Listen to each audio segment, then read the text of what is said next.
Oi, oi! Meu nome é Karen e esse é meu podcast de saúde mental, Nem Choro Nem Surto, que é pra gente aprender juntas a transformar nossas montanhas russas internas em carrosséis que são mais leves, tranquilos e coloridos.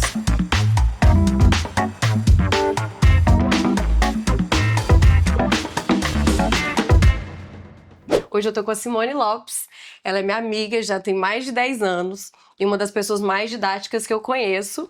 Ela é psicóloga e neuropsicóloga. Há mais de 30 anos atende pessoas e ajuda a gente com questões de saúde mental, de relacionamento. Então, muito obrigada por estar aqui comigo. Eu que agradeço o convite. Feliz demais de você ter arrumado sua agenda para estar aqui com a gente. E esse assunto tão importante, ainda mais hoje em dia, na saúde mental, na saúde das pessoas, e indo, né, para um ambiente assim mais informal e ajudando a chegar, né, em quem realmente precisa. Exatamente. Excelente iniciativa, amei. Tamo junto. E nem choro nem surto, também achei super criativo.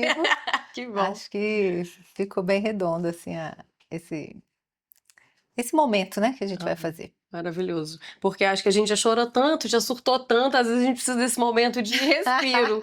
E aí eu trago especialistas justamente para isso, né? Para ajudar a gente a ter essa clareza e essa calma. Antes de começar todo o assunto, eu queria te presentear com chocolate da Ambar, que é minha parceira. Já tem mais de ano. As meninas, Helena e Renata, são dos empreendedores de BH. E assim, Obrigada. a loja delas é maravilhosa. Já fez minhas mesas de doces de 2 anos atrás de aniversário. Tem presente personalizado. Enfim, é um mega chocolate. Eu vou até. Uau! Pode fazer o jabá, pode tirar, mostrar. Que lindo! Primeiro que eu amei essa frase: para sentir é preciso parar. Tudo a ver com a gente, né? Tudo Com a o ver com o podcast. assunto de hoje, Uhum. né? Nossa, que lindos! Devem ser deliciosos também. Eles Obrigada. Imagina. Perfeito. Obrigada pelo presente. Tamo junto. Eu que agradeço a sua presença. O nosso tema de hoje, ele é ansiedade e depressão. E eu queria a sua ajuda para esclarecer tudo nesse assunto. O que que é? Como é que melhora? O que que a gente faz com essa nossa mente, nosso sistema nervoso, que vive nervoso, não acalma ninguém. E parece que a gente está sem um dia de paz, né? A sensação que eu vejo de trocas com todo mundo é essa. E aí, só que antes da gente entrar nesse assunto, eu queria que as pessoas te conhecessem um pouquinho mais. E na sua família, na sua infância, você ouvia falar de saúde mental? Eu ouvia falar porque eu já tinha um primo psicólogo, né? Tá. Então, assim, com 12 anos eu decidi que eu ia ser terapeuta, psicóloga, né? Eu ia fazer psicologia, morava no interior. E aí eu lembro direitinho, eu estava andando de bicicleta e parando numa esquina, eu e minha amiga, o que você vai ser quando você crescer? Psicóloga. Psicóloga, né? Porque lá ninguém ouviu falar nisso, né? Mas ela me perguntou, mas psicóloga? Eu falei, porque eu quero entender a mente das pessoas. Com 12 anos? 12 anos. Caraca. Eu sempre quis ser psicóloga, né? Mas eu sabia, en passant, por causa dele, né? Que não morava lá e tal. Porque não era dito, né? Faça a ideia de quantos anos tem isso, né? Muito tempo atrás. Então, Entendi. as coisas mudaram muito, né? E para melhor nesse aspecto, Muito né? melhor. Então, tá. Né? E aí, no hoje, você tá vivendo mais no caos ou na calmaria? Eu posso dizer que eu tô saindo do caos para calmaria. Mas não no sentido da saúde mental, do sofrimento, né? No sentido do ritmo de trabalho, no sentido dessa mudança de estilo de vida. Eu sempre fui uma pessoa que gostei de meditar, gostei de praticar tudo que tem a ver com a saúde da mente, né? Então, terapia, meditação, prática de atividade física, cuidar do sono, isso sempre foi porque eu trabalho com isso, eu cuido das pessoas, então eu me cuidava também. Mas a pandemia custou sair de mim. E por causa disso, eu acelerei muito nível de ritmo de trabalho, horário de trabalho e muita atividade seguida, né, uma da outra, até chegar no momento que eu falei, se eu continuar assim, o que que vai acontecer comigo, né? E aí, junto com a menopausa, né, eu decidi que eu quero mais pausa. Então, é assim que eu tô hoje, Perfeito. bem tranquila. E você tá no modo vivendo ou sobrevivendo, pra gente arrematar esse assunto? Eu, eu acho que assim, é, sobreviver, ele não foi uma opção para mim. Sempre falo isso, né? Eu não escolhi como eu ia nascer, mas eu posso escolher como eu vou morrer. Perfeito. Então, eu vivo cada dia como se fosse o último, para esse dia ser o melhor da minha vida. Nossa, perfeito. Ainda chego lá, eu ainda chego nesse nível aqui. Então agora a gente vai começar na pauta real oficial. E aí eu quero começar com a ansiedade. Explica Hum. pra gente, nós meros mortais leigos e que só tem acesso a muita informação na internet, o que que é a ansiedade? Ansiedade é um sentimento derivado do medo. O medo é a emoção primária. Então, você tem uma emoção e dessa emoção básica derivam todos os nossos sentimentos. A emoção a gente nasce com ela. O medo é uma forma da gente sobreviver, né? E ele nos protege, nos define, nos orienta para essa capacidade de perceber ameaças. A ansiedade é um sentimento, né? Então, portanto, ela precisa de estar associada a alguma coisa. Então, precisa de cognição para sentir isso, né? A Explica um partir. pouquinho o que que é cognição, porque essa palavra Ah, também sim. pode ser novidade. Cognição é tudo que vem do nosso raciocínio, tudo que vem do nosso sentido racional, tudo que envolve entendimento, raciocínio, memória, concentração. Então, o conjunto disso tudo é chamado cognição, né? Então, depende da cultura, né, para a gente sentir esse ou aquele sentimento, né? Então, todos os transtornos de ansiedade, eles vêm baseados no medo e na ansiedade. Então, a ansiedade é algo que é um sentimento que antecipa o futuro, né? Nesse radar de busca de percepção de perigo, de ameaça, que está ligada a esse tipo de insegurança. Entendi. E como você falou, existem vários transtornos, né? Tem Uhum. TEPT, se eu falar alguma coisa errada, você me corrige. É. Existe TEPT, o TAG, que é transtorno de ansiedade generalizada, o tão famoso TDAH, tem fobias. Quando que a ansiedade, que você falou que vem da raiz, né, do medo, se transforma num transtorno? É porque vira uma disfunção, atrapalha a pessoa em tudo? Como que isso se define? Geralmente a ansiedade está associada à maioria dos transtornos mentais, né? Inclusive, dentro da nossos critérios, né, do padrão de definição de personalidade, o mais estudado é chamado Big Five, 5 grandes fatores, e tem um deles que é o neuroticismo. Quem tem um neuroticismo alto é um indicativo, é um preditor de possibilidade de saúde mental debilitada. Por quê? O neuroticismo, ele mede as nossas capacidades de lidar com a ansiedade, de ter noção de eh, esperança com o futuro, né? Então tá ligada a essa forma de lidar com as coisas difíceis e tá ligada à nossa resiliência também, né? E a como a gente lida com as pessoas, no sentido da expectativa, da autoestima e tudo mais. Então, quem tem um neuroticismo mais alto, que tem níveis de ansiedades mais alto, portanto, são pessoas mais vulneráveis a doenças mentais, né? Então, Uhum. quando você fala desses sintomas, desses transtornos, todos eles cursam com algum grau de ansiedade, né? Uhum. No TAG, né, que é o transtorno de ansiedade generalizada, a ansiedade, ela não está ligada a uma coisa específica, né? Por exemplo, uma pessoa com pânico, ela pode estar associando o gatilho a um aspecto fóbico e aquilo causa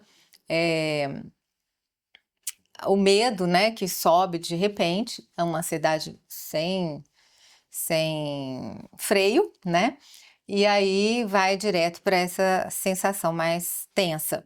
Na ansiedade generalizada, a pessoa é ansiosa com tudo, então ela está ligada a muitas preocupações, muitos sentimentos que podem ser assim do dia a dia, né? Então, por exemplo, um atraso para chegar aqui podia ter virado uma situação completamente fora do controle, Um caos porque para ela, seria um caos para a porque seria um pessoa. caos, assim, ela ia se autoavaliar, ela ia se perceber eh, de diversas maneiras, ia pensar o que os outros vão pensar, e aí esse somatório de preocupações, né? E aí vira com a atividade escolar, com o trabalho, então é de uma forma mais assim. Então, quando você me pergunta onde que a ansiedade está, ela é parte das pessoas em geral, né?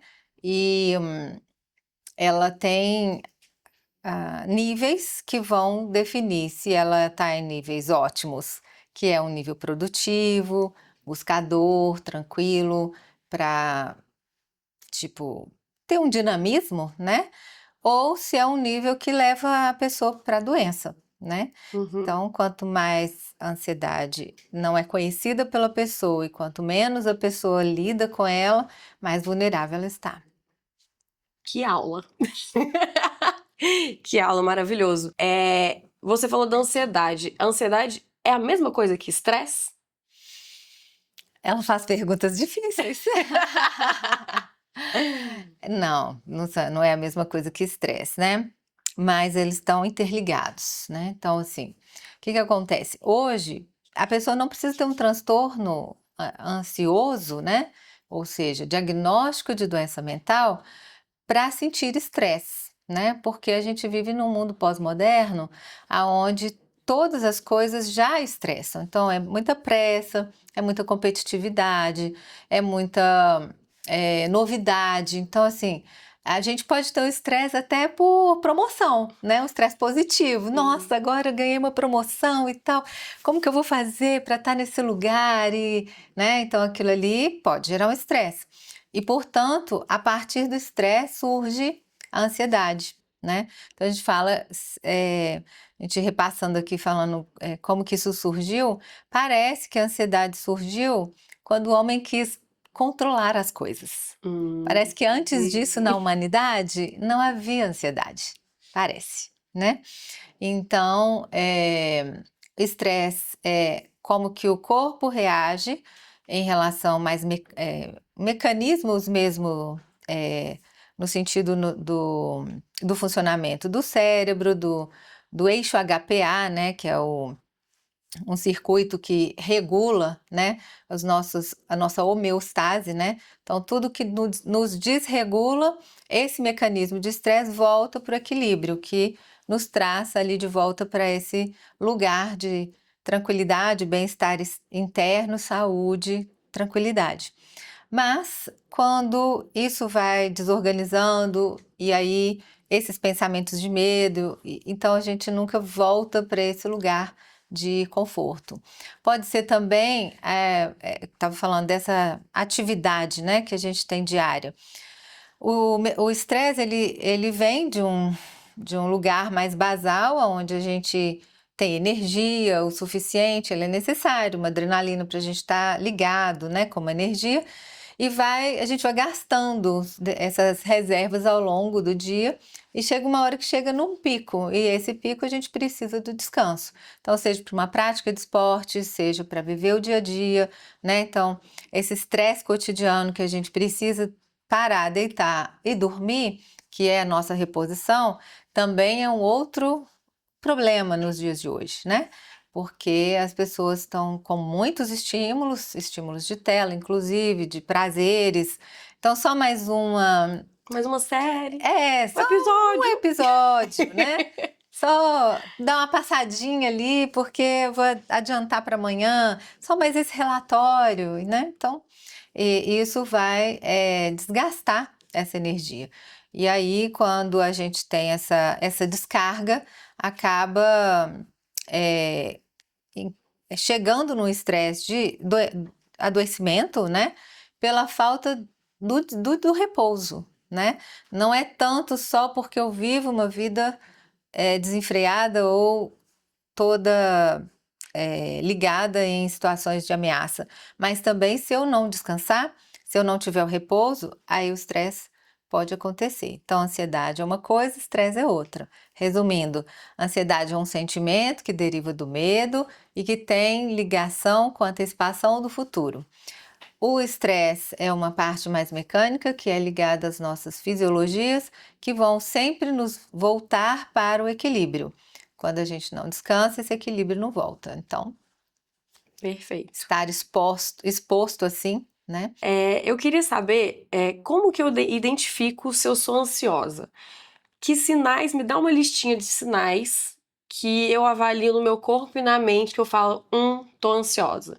Então, qual que é o padrão do pensamento ansioso? São pensamentos catastróficos, né? Geralmente o tipo de pensamento, ele vai Tô dando um check crescer, nos itens. ele vai crescer e a pessoa vai tender a encontrar desfechos ruins. Eles são pensamentos que não são compartimentalizados, né? Então a gente fala que a pessoa não tem o mecanismo de compartimentalização, ou seja, tudo mistura, é onde que fala fio desencapado, né? Tá tudo dando choque umas coisas nas outras. Por quê? Porque eles espalham, então é um pensamento generalizado. Então, se isso, então aquilo, né? Então, pessoas com o transtorno de ansiedade, seja uma pessoa que está impressionada com alguma coisa, que tem, né, uma vontade de querer sair de um jeito, mas deu sorte ontem, foi daquele jeito, né? Então ela associa que se ela não for com aquela determinada padrão, ou roupa, ou cor, pode dar errado, então ela fica ansiosa com aquilo, então é uma associação negativa, já catastrófica e já então, né?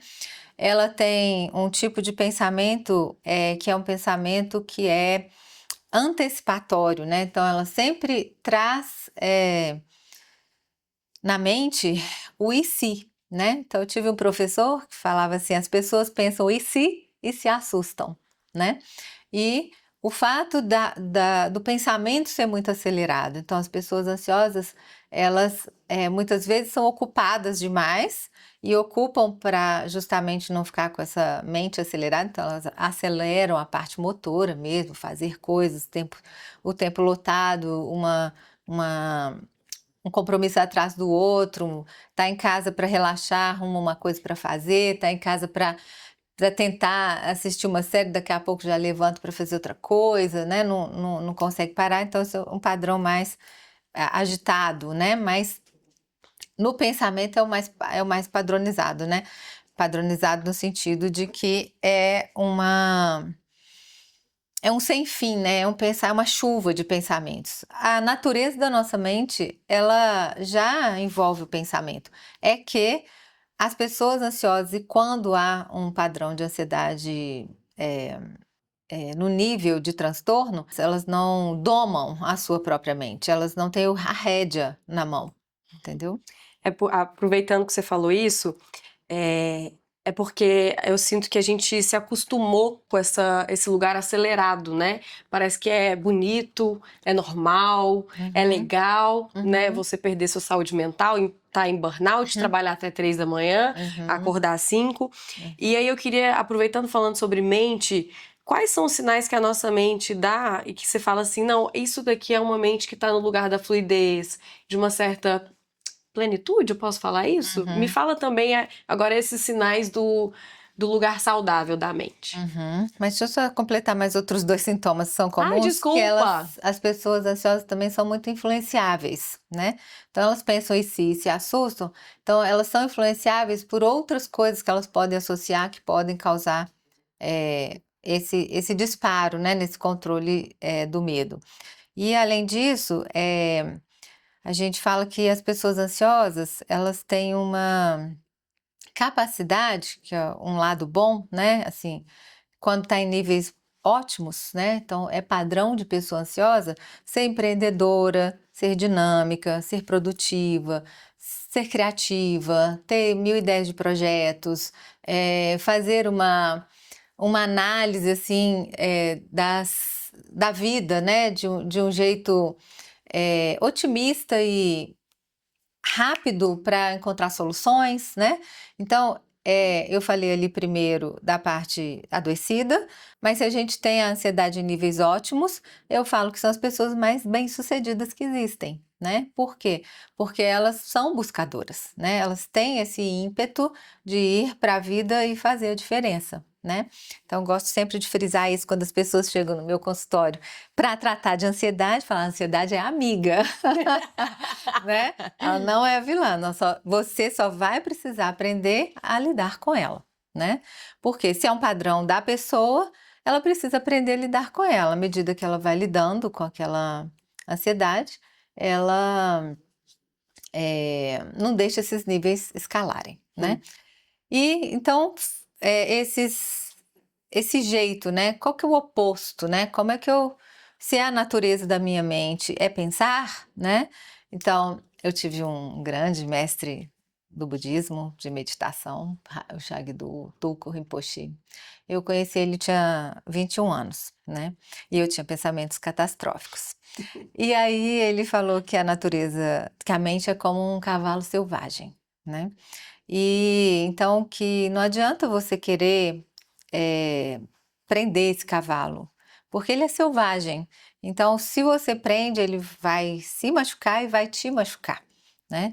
Então, primeiro você cerca a colina inteira, para que aquele espaço ele sinta que está livre. Mas você já cercou, então você vai domar a sua mente encurtando essa cerca, né? E como que você faz isso? Primeiro, você ocupa a sua mente 100% de alguma coisa, ou seja, você fica 100% presente, consciente daquilo que você faz. Então, você está dizendo para a sua mente, não é por aqui que você vai pensar, é por aqui, né? Então, se eu estou tomando essa água, eu vou sentir o peso desse copo, a temperatura dele, eu vou ver a água aqui dentro na hora que eu tomo. Eu sinto a textura, a suavidade, o frescor, né? Então, eu estou consciente 100% disso. Então, veio um pensamento mais ansioso e eu trago a minha mente para cá e me coloco 100% conectada com o presente, esse é um treino para eu ir ajudando a minha mente a entender que eu que mando aqui, eu que estou pegando essa rédea, né? E as pessoas, né, segundo ele, tentam fazer diferente. Quando estão ansiosas, esse turbilhão de pensamentos, tentam substituir um pensamento negativo, catastrófico, por um pensamento bom. E não vai funcionar, porque é um cavalo selvagem, está desgovernado, ele não te obedece, né? Então eu chamo isso de plano A, né?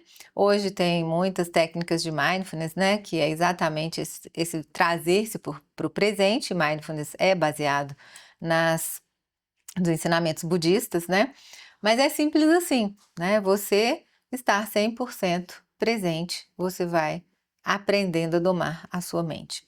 O plano B que ele falou é você ocupar a sua mente não com a atenção plena no que você está fazendo, mas você pode ocupar a sua mente cantando uma música, recitando um mantra, fazendo uma oração, algo que você esteja consciente, presente naquilo que você está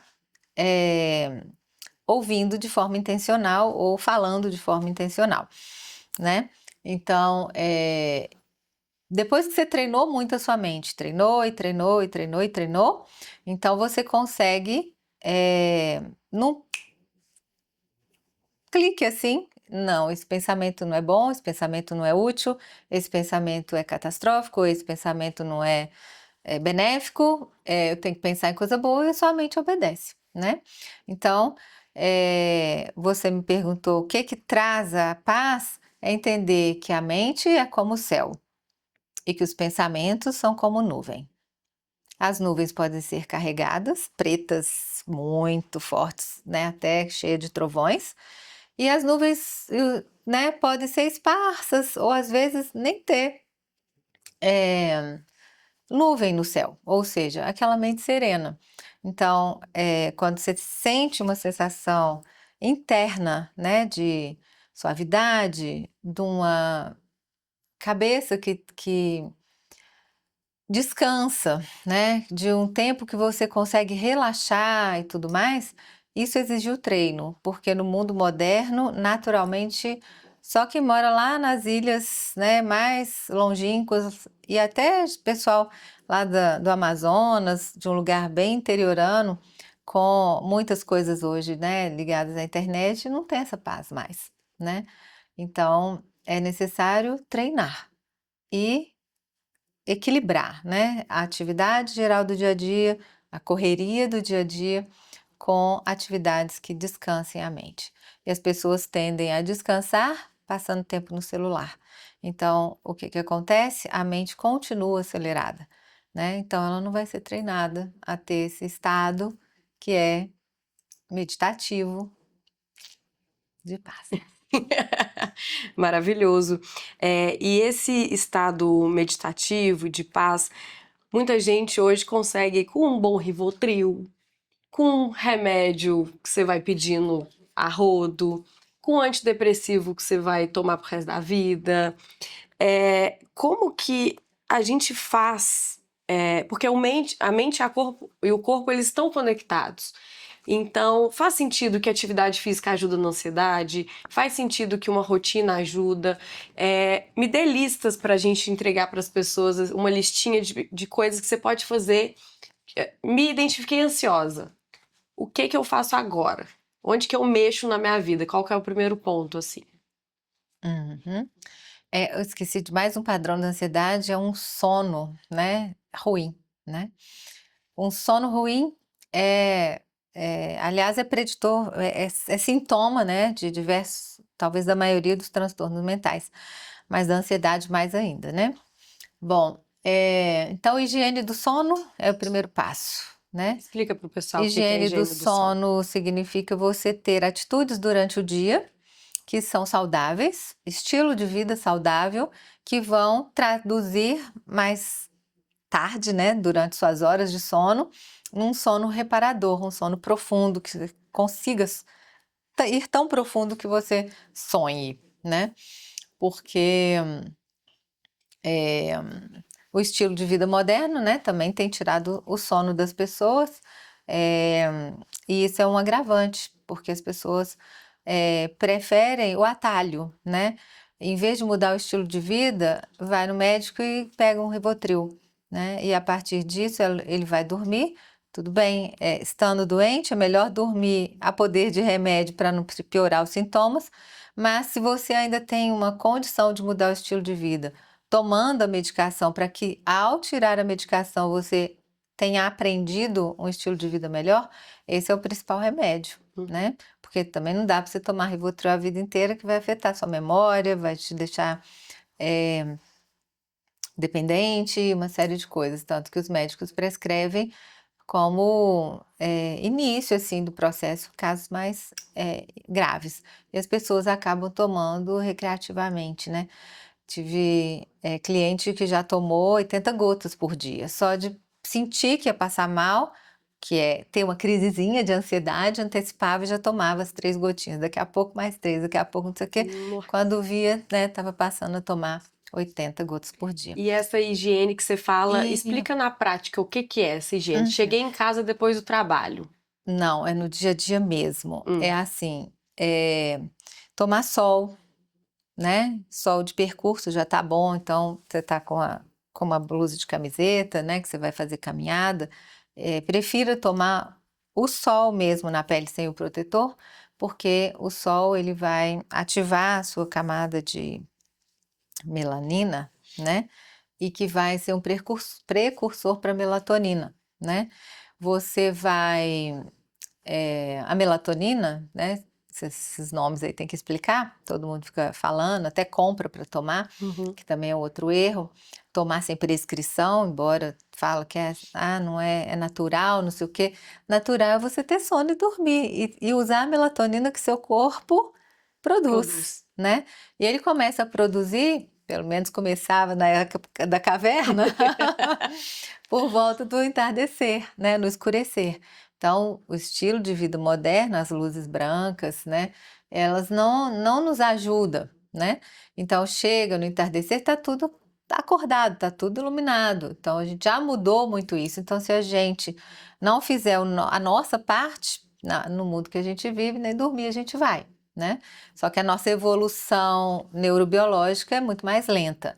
Então, quem está com problema de sono, consumo de álcool tem que ser zero, né?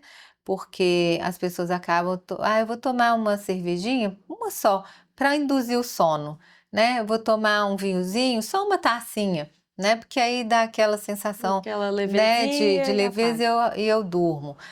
Eu tô dormindo mal, eu vou tomar um relaxante muscular, né? Essa eu nunca tinha visto, Porque não. Ouvido. vai dar uma relaxada. Isso não funciona, né? Por quê? Isso vai deprimir o sistema nervoso, você vai relaxar, mas assim que passar o efeito, você acorda. Então, ali, se você tentou fazer isso às 10 ou às 11, 1 ou 3 da manhã, você já acordou, né? Por quê?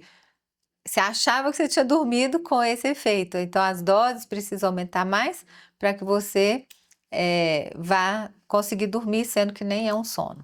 Então, consumo de álcool zero, café, guaraná, Coca-Cola, tudo que tem cafeína, pode ser trocado, né, por alguma coisa que seja quentinha, mas não excitante, né? Então, tentar fazer isso, pelo menos no período ali de maior estresse. A gente também eliminar os aparelhos eletrônicos, as luzes, os filmes mais agitados, assim, 2 horas antes de dormir, né? Então, você gosta de filme de terror? Vai no cinema à tarde, não vai à noite, né? Porque aquilo vai agitar a sua cabeça. Colocar na prática é difícil. Eu acho que, assim, o meu calcanhar de Aquiles na minha vida é rotina. Eu tenho muita dificuldade de ter rotina, principalmente essa parte da noite, que me dá um surto de criatividade de vez em quando que eu falo, não, eu preciso criar isso aqui, não, aí eu vou ligar pro fornecedor não sei o que e vou nananã. Eu fico assim, gente, já são 11 horas e ainda não desliguei da tela. Então eu vejo que, e eu acho que muito das pessoas que trabalham com criatividade, né, não tem hora pra chegar a ideia, né, não tem hora. Mas é isso, né? Minha terapeuta me falou que anota, não pega no celular, não pega em tela, porque hoje a tela já é nosso terceiro braço, né? Eu vejo que tem gente que não consegue. É engraçado que eu trabalho como influenciadora, mas eu não gosto de ficar com o celular assim, tô no almoço, eu vou tirar uma foto e vou guardar. Porque é isso, senão vira uma mega dependência, né? Isso que você falou é muito importante, que é uma prática. O meu primeiro psicólogo falava, Karen, o WhatsApp é importante, é legal, mas se você tem a oportunidade, liga. Porque na ligação você não precisa ficar olhando para a tela, você já resolve o que você tem para resolver, não te traz ansiedade de espera de resposta. Então, às vezes, são pequenas ferramentas, né, que a gente vai trazendo e funciona, né, para esse nosso novo espírito moderno, né, que é acelerado, que é intenso, né? Uhum. E aí eu queria agora esticar para você o assunto do pânico. Ele vem da ansiedade, porque você falou que a ansiedade ela vem do medo. O pânico ela vem da ansiedade? Como que essa crise ela acontece no corpo? Como que eu vou saber que essa crise está acontecendo comigo? O transtorno do pânico é um dos transtornos da ansiedade, né? O TEPT é um dos transtornos do estresse. Ah, então errei, gente, E corrige aí. o transtorno do pânico é um dos transtornos da ansiedade. Uhum. E como que é? São reações muito intensas, fisiológicas, que crescem num nível que tira o sistema nervoso, que a gente chama da janela de tolerância, né? Então, quando a gente sai da janela de tolerância, significa que o cérebro entendeu que a gente está em ameaça, ameaça de vida, né? Então, se a gente está em ameaça de vida, o que que o corpo vai fazer? Luta ou fuga. Então, ou ele vai né, tipo, atacar, ou ele vai fugir, né? E nesse estado, ele não volta para a sensação de tranquilidade que nós falamos agora há pouco, porque colocaria a vida da pessoa em risco. Então, o nosso cérebro, ele foi criado, né? Uma vez eu estava numa palestra, um auditório gigante, esses negócios de coach, não sei o quê. Aí eles falaram assim, qual que é o objetivo principal do ser humano, né? Aí todo mundo, nossa, sucesso. O outro, ser feliz. O outro, ser rico, não sei o quê. Aí o cara, devia ser psicólogo, falou assim, não, sobrevivência, né? Esse é o objetivo principal de qualquer ser vivo, né? Então, como objetivo principal, as nossas reações, que não são pensadas, né? No pânico é uma reação, ela vem de uma forma completamente exagerada, exacerbada, num nível que a pessoa sente que ela vai morrer, né? É como ela tivesse fora de si naquele momento, né? Então, esse tremor que eu falei, essa boca seca, essa palpitação, é num nível mega elevado, Uhum. né?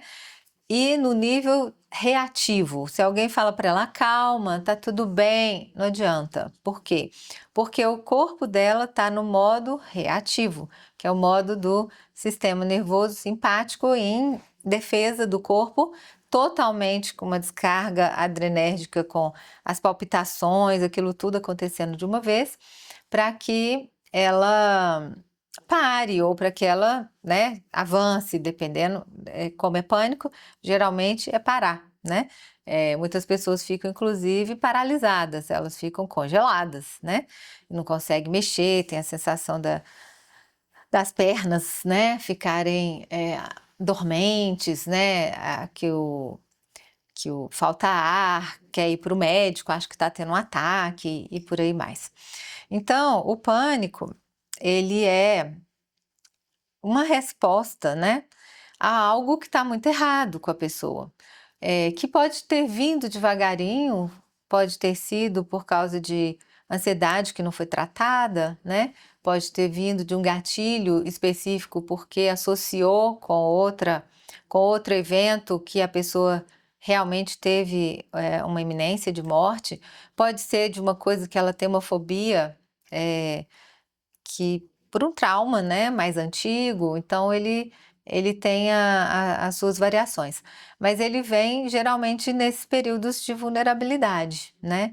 Então as pessoas ansiosas, elas podem entrar nesse transtorno, né, que é o pânico, mas a grande boa notícia é que TAG e outros transtornos da ansiedade, ou, né, que conjugam, né, com o sintoma de ansiedade, você tem que conviver com aquilo, né, porque você aprende a lidar e tal, mas o pânico cura, né? Então, isso é muito bom. Sou prova viva Muitas disso. pessoas, olha, legal. Então, muitas pessoas, porque é tão grande, né, é tão fora, né, da experiência, assim, de controle da pessoa, que ela acha que ela passa a ter pânico do pânico, né? Tipo assim, eu não quero sentir isso nunca mais. Aí ela começa a evitar os lugares que ela podia sentir aquilo porque ela não quer chegar lá para testar A se gente vai fica com medo de sentir. ter medo, né? Exatamente, né? De Demais. tão ruim que é. Uhum. Mas qual que é a cura? É tratar, né, as coisas que estão de base nisso e ensinar essa pessoa que ela tem o controle da ansiedade, né? Uhum. Então, a grande ajuda, depois que você tratou essa parte que está associada, você ensina a pessoa a lidar com a ansiedade dela. Então, esse manejo, né, o ajuste ali do volume está na minha mão, né, o controle remoto está na minha mão. Eu sei que isso é uma palpitação porque eu dei uma corridinha agora, não é porque eu estou tendo um ataque de pânico, então eu não estou influenciada por aquilo que eu não sei lidar ou não conheço. Eu domino os meus sentimentos, eu domino as minhas emoções, portanto, eu posso dominar as minhas reações enquanto elas estão no começo, né? Porque no começo elas só são essa adrenalinazinha que Uhum. nos dá energia, que nos faz buscadores, que nos faz atentos, criativos e tal. Mas se eu impressiono com isso, aquilo vai ir longe. Então, ansiedade é presente no pânico, só que num nível muito elevado. Com o medo, carro-chefe do negócio, né? Então, O medo é o adubo ali da galera. as pessoas com pânico, elas acham que ele aparece do nada. Mas não aparece do nada. Quando você ensina para as pessoas a perceber o seu corpo, eles vão entendendo o que está acontecendo, né? Então, é um formigamento que deu no pé, a pessoa já fica assim, nossa, meu Deus, tô ansioso. Aí, entendi. Então, isso é ansiedade. Então, vou respirar, né? Porque já tem a ferramenta, né? Não, mas começou com a palpitação, então eu não respiro, porque eu vou respirar errado, né? Então, a palpitação e eu tentando respirar, estando ansioso, já no pânico, eu aumento a probabilidade de eu chegar no ataque mais rápido, né?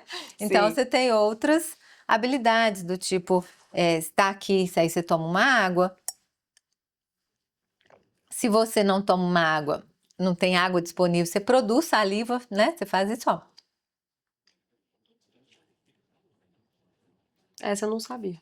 Na hora que você produz saliva, você obriga o seu sistema parasimpático a sumir, porque o sistema digestório, ele é coordenado pelo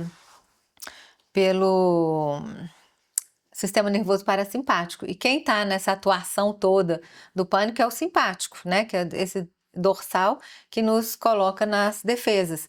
E o parasimpático é esse que deixa a gente tranquilo, né? É o que para a gente, né? Eu acho que para as pessoas entenderem um pouquinho do simpático e do parasimpático, eu sempre associo assim: o parasimpático é para a gente parar, para desacelerar, né?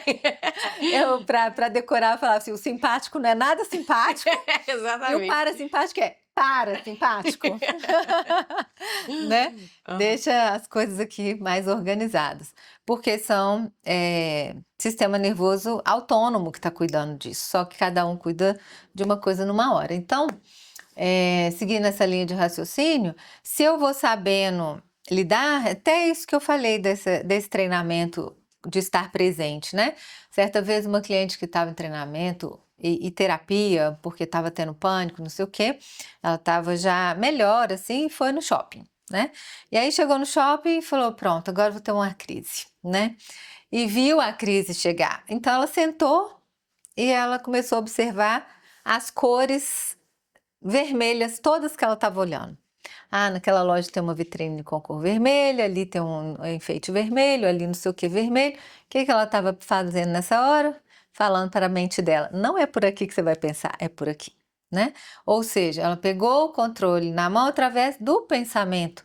Então, pode ir por vários caminhos. As pessoas acabam achando que tem que respirar. A respiração, às vezes, pode ser a última coisa, porque na hora que o sistema já acalmou, já voltou um pouco para a janela de tolerância, você consegue respirar certo. E o que é uma respiração certa para uma pessoa ansiosa ou para treinar ou numa crise de ansiedade? Porque tem o ataque de pânico e uma crise de ansiedade. Uma crise de ansiedade não necessariamente é um ataque de pânico. O ataque de pânico, como eu falei, é aquele que a pessoa tá na iminência mesmo, na sensação de iminência de morte, né? Então é sem controle, é tudo reação. Mas como é que a pessoa pode treinar? Inspira, por exemplo, em 4, né? E solta em 6 ou 8.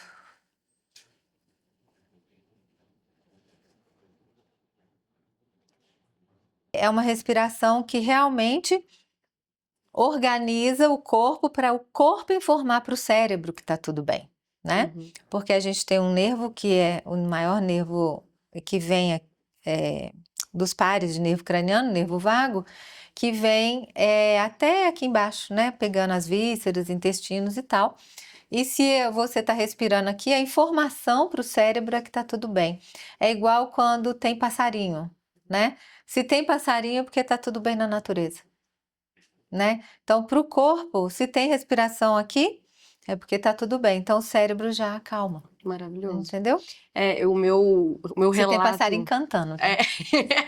Sempre tem passarinho. O meu relato de pânico é que eu comecei... Eu tenho esse lugar de ser uma pessoa ansiosa e já me compreendi que no lugar bom eu me torno essa pessoa criativa, vontade de fazer as coisas, mas no lugar ruim é uma destruição em massa aqui dentro, né? E aí eu teve em 2023, né? eu comecei a ter muita ansiedade, a ansiedade virou crises de ansiedade, as crises de ansiedade viraram crises de pânico, e é esse lugar da sensação de morte. E não existe ninguém que fala assim, respira que vai te ajudar. Não tem isso, né? Igual você falou, ansiedade, a crise de ansiedade, hoje eu consigo exercer esse manejo, mas quando chega no pânico, não tem. Uma vez eu ouvi um médico dizendo que se você quiser ter a sensação de quem tá tendo uma crise de pânico, você inspira muito fundo, prende o ar, tenta inspirar de novo e tenta inspirar de novo. O ar não vem. Então eu senti uma sensação de envenenamento no meu corpo e muito choro. E na época eu lembro que eu ligava assim pra minha irmã, eu falei que só fica no telefone comigo. Ela falou, eu posso fazer alguma coisa com você? Eu falei, não, eu só vou ficar deitada aqui chorando, porque também minha terapeuta falou que a crise de pânico ela não mata, ela passa. Então eu falei, uma hora vai passar, não sei quando. E nessa época eu não estava tomando remédio. E aí eu comecei a tomar remédio quando evoluiu, né? Eu caí no quadro depressivo, mas na época do pânico, gente, eu não desejo isso pra ninguém. E realmente tem cura, porque eu fiquei 2 anos tendo crise de pânico. Eu entrei com medicamentos para depressão. E esse ano a gente está em outubro e eu não tive absolutamente nenhuma crise de pânico. Então, com todas essas ferramentas, com tudo que eu aprendi e todas as possibilidades desse manejo das emoções, me trouxe essa alegria de não ter mais o medo de ter medo. E aí, uma das coisas que eu já te ouvi falar, que eu nomeei como escala do pânico, que é a ferramenta que hoje em dia eu mais uso, que é de você ter um lugar de observação. Eu queria que você explicasse pra gente sobre essa escala do pânico, que ela parte do medo, né? De começar a observar o medo. Eu tô com medo de quê? Você deu o nome de escala do Eu dei pânico. esse nome, tá? Eu que nomeei. Na verdade, assim, não é uma escala que todo mundo faz toda nesse ritmo. São intensidades do medo. Lembra que eu falei que o pânico não acontece do nada?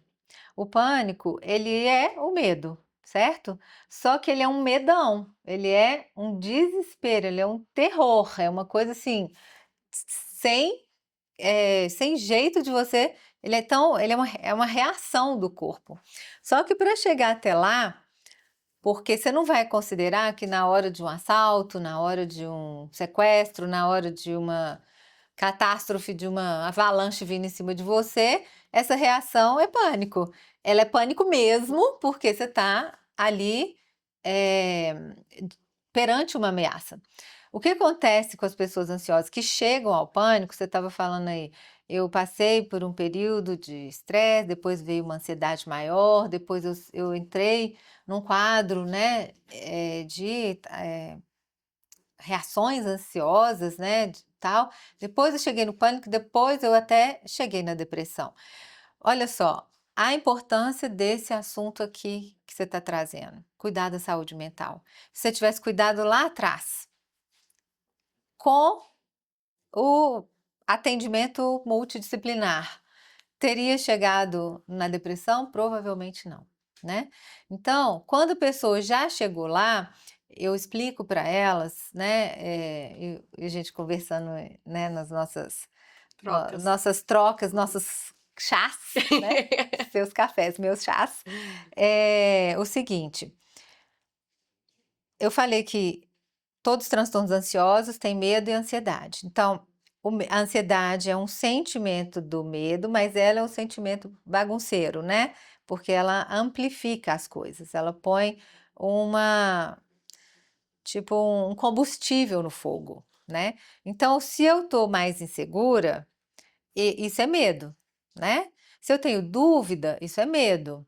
Se eu tenho incertezas, isso é medo, tá? Pode aí estar no nível do sentimento, no nível do pensamento, certo? Uhum. Se eu tô insegura, é um sentimento. Eu tô insegura por causa de quê? Né? O que está fazendo eu sentir dessa forma? Porque aí eu vou lá e resolvo aquilo, para aquele medo não crescer, né? Só que a ansiedade vem com a insegurança, porque eu tenho que dar o telefonema para o meu paquera agora, eu faço isso ou não faço aquilo, tal, tal, tal. E aí eu começo a pensar muitas coisas, aquilo ajunta, aí eu já começo a ficar mais ansiosa no nível de um medo a mais, né? Que seria o medo da crítica, né? O medo do que vem depois, né? Então isso já aumentou um nível a mais. Aí eu entro num nível mais tenso, essa tensão meio desesperadora junto com um medo de será que ele vai querer sair comigo? E pode ter certeza, coisas pequenas desse tipo, né? Podem desencadear todo um pânico. E aí, nessa escala, você entra no nível do quê? De um desespero, né? E aí, no desespero, já estou sentindo um alarme no meu corpo, eu já estou sentindo várias reações físicas, né? E porque é de uma base ansiosa, as associações ficam, vou ter outra crise, né? As associações ficam os pensamentos catastróficos, e isso tudo vai aumentando até chegar no pânico, que é esse alarme que o corpo entende que aquilo ali está acontecendo realmente. Uhum. Então, eu tive um professor que falava assim: se você for dormir e pensar que debaixo da sua cama tem um tigre, você não dorme. E se você for dormir e tiver um tigre debaixo da sua cama, você não dorme, né? Verdade. Isso é a ansiedade. Uhum. Esse E poder, isso né? acontece no pânico. Por Uhum. quê? Porque a pessoa acredita piamente que aquilo que ela teme está ali real. Uhum. Que aquilo que, sabe, cria essa escala está ali avançando em cima É, dela. esse. Então, o alarme vem porque a mente, igual no sonho, né? O sonho, o nosso cérebro é tão poderoso que um sonho que eu tô correndo uma maratona, eu posso acordar ofegante, posso acordar cansada. Então, aquilo que é apenas imaginário, e isso é um poder da ansiedade, né? Catastrófica, gera essa certeza e o Uhum. cérebro entende que aquilo é real. E É, ao entender que é real, vem o disparo fisiológico. uhum. E essa escala me ajudou muito para observar esses pequenos detalhes. Então, se me deu uma insegurança no trabalho, deixa eu já olhar para ela agora. Deixa eu já ligar para fulano e ver se a data tá ok. Deixa eu ver se a entrega vai ser feita na proporção que eu quero, porque aí junta isso. Aí junta com uma outra demanda. Aí junta com um bofe que não me responde. Aí junta com não sei o que, uma questão de família. Quando eu vi, eu não manejei nenhuma dessas emoções, entrei numa crise de ansiedade, e da crise de ansiedade para a crise do pânico é dor passinho. E o pânico trava, né? Eu acho, o que eu aprendi é que eu chego na crise de ansiedade, mas eu consigo sair dela. Ligando para alguém, mudando de assunto, desviando, né? Vou pensar no vermelho, não vou ficar focada nesse assunto, porque se eu chego no pânico, aí para mim zerou o game. É posição fetal, ficar na cama chorando, não consigo ter outra saída. Então, sempre essa escala do pânico, né, esse manejo dessas inseguranças e desses medinhos é o que me. Esse ano foi a ferramenta que eu mais usei, assim. Uhum, sim. E é interessante você falar isso, né? Que esse é o seu jeito de vivenciar o pânico. Tem outras pessoas que vivenciam totalmente diferente, né? Então, pode ser que não entra mais dentro de um carro, não entra mais dentro de um avião, que não vai a lugares abertos, né? Vai tendo gatilhos, né? Que a pessoa associa com a primeira crise. Então, na primeira crise, ela estava fazendo tal coisa, ela sentiu tal coisa, ela passa a evitar aquilo, Uhum. né? No seu caso, ele foi consequência, parece, né? Dessas ansiedades como é que fala? Cresceram, É, mais de estresse, né? sim, mas E aí, tiveram alguns gatilhos também que eu acho que entraram no bolo ali. então, é isso. Eu acho que juntou ansiedade, minhas crises, gatilhos, né? Algumas questões do passado que ainda estavam feridas É, abertas, e aí fez um grande bololô, menina. entendi. É. E aí, Então, assim, se você for falar o que é mais preventivo, prevenir o estresse. se você que pudesse montar uma caixinha imaginária de poções mágicas para quem tá vivendo crise de pânico. Qual que é a caixinha mágica? Me fala em nível de importância. Me fala, por exemplo, 5 coisas, nível de importância. Acredite, vai passar. Primeiro ponto, perfeito. Segunda coisa, procura a ajuda Uhum, necessária, né? Que é a uhum, ajuda medicamentosa e psicoterapia, mais o estilo de vida que enquadre trazer esses níveis de paz para o seu corpo, para a uhum. sua mente também. Terceira coisa, tenha uma rede de suporte, né? Porque nessas horas, Amigos e família que geralmente, você fala. pessoas com pânico elegem um que traz mais segurança, Uhum, então seja amigo, família, né, parceiro e tal, você ter essa rede. Quarta coisa, você compreender, né, que isso tem um princípio, meio e fim, entender qual que é esse começo, para que isso seja o aprendizado que você vai levar para a sua vida e aprender esse manejo que você está falando, né? Então, assim, se isso me pega, que eu achava que era de surpresa, não, eu vejo chegar. Então, se eu vejo chegar, eu tenho o controle na minha mão para que eu evite aquilo do jeito certo, né? O meu corpo volta a sentir seguro, porque a grande questão do pânico é a sensação de insegurança, a iminência de morte, a busca pela sobrevivência. Então, se eu vou me sentir segura, porque eu sei que eu estou seguro, meu corpo vai responder a isso. E a quinta coisa é aprender a ter leveza, né? Na vida, as coisas, né, que a pessoa vivencia depois do pânico, fica tudo parecendo muito grande, né? Tudo muito